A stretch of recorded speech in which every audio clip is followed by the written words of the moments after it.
Command, we're still in pursuit of the spy, Leon S. Kennedy. We need assistance, over. We've elevated Leon S. Kennedy to be a priority target. He must not be allowed to escape the city. You better hope there's a way to fix this. Today we get to meet an old friend now that we are getting into the facility of Resident Evil 2, that underground laboratory that Leon and Claire had to figure their way around. Leon had lost Ada by the end of it. Claire had to reclaim Shelly, and they had to get on the super convenient escape subway to get out of the city.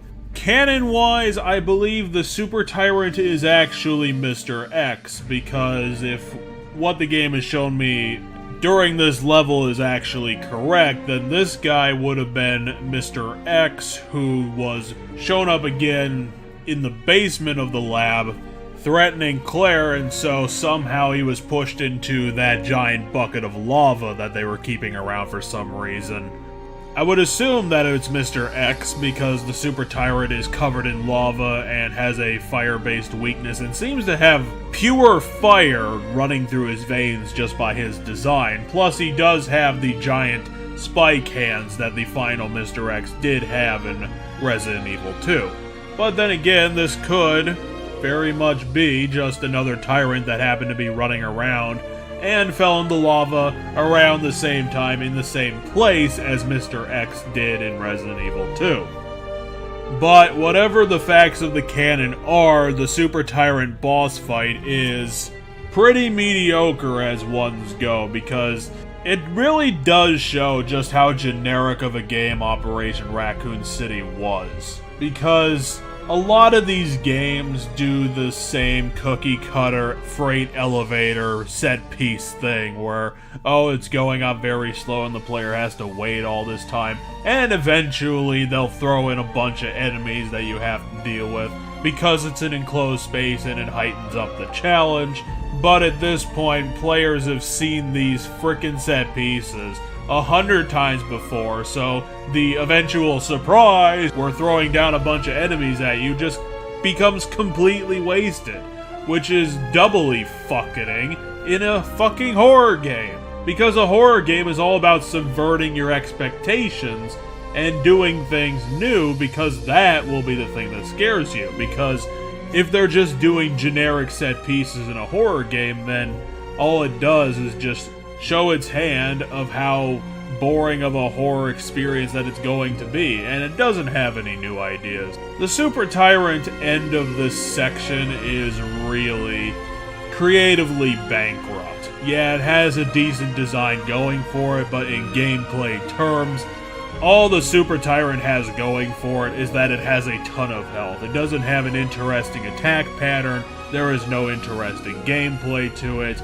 It's a giant damage cube, and since all four characters have to be able to fight it all at the same time, any sort of challenge just goes out the window. If you want to see how to do this correctly, the Proto-Tyrant from Resident Evil 0 actually did this infinitely better during its first appearance, because it was a threatening creature that could deal out a ton of damage, and it was being fought in an enclosed space, which means that you had to strategize around his long reach and his charge attacks.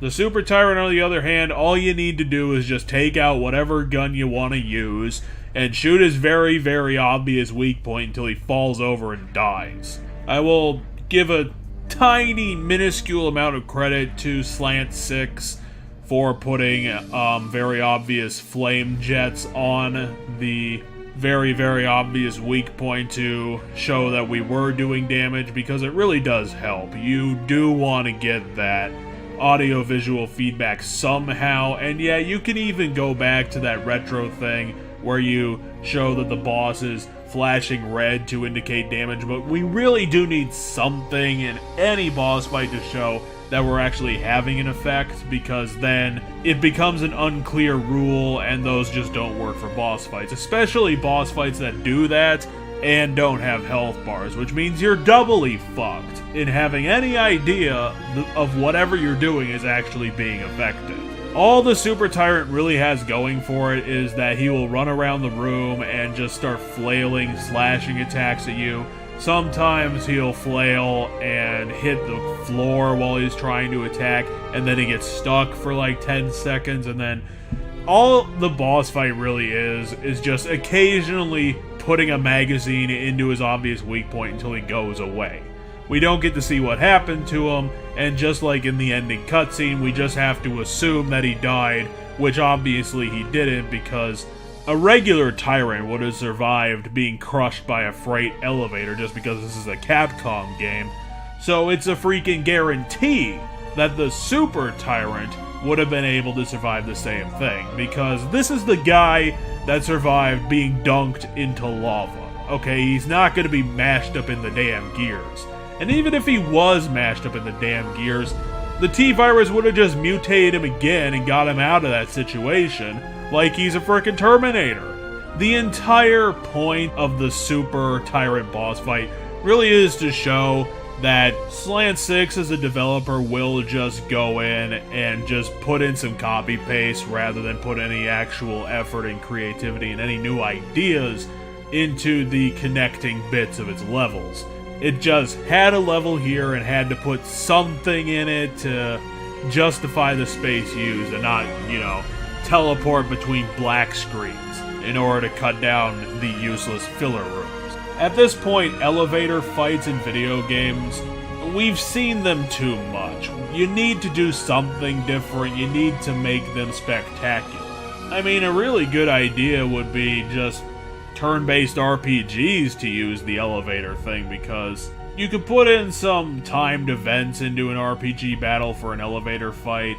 You could ramp up the stakes with the elevator falling apart, but in an action game like this, there's not a lot you can do with it. I'm sure that some inspired developer could really pull something together and really revolutionize the elevator section, but since Slant Six is a do-nothing, give-nothing developer, they aren't gonna try, and so the whole Super Tyrant boss fight just turned into incredibly generic placeholder set piece that doesn't try to do anything new and really is only there out of an obligation. They had to put something there, so they just went for a bottom tier idea that shows absolutely no creativity and is just kinda easy to get on screen. After the last two bosses, I really thought that Slant Six was going to try and pull something together for the ending parts of this game, but now that we're over halfway through it, they're definitely showing that they're not giving a crap. So the rest of this series is going to be annoying, disappointing, useless filler time that could have been used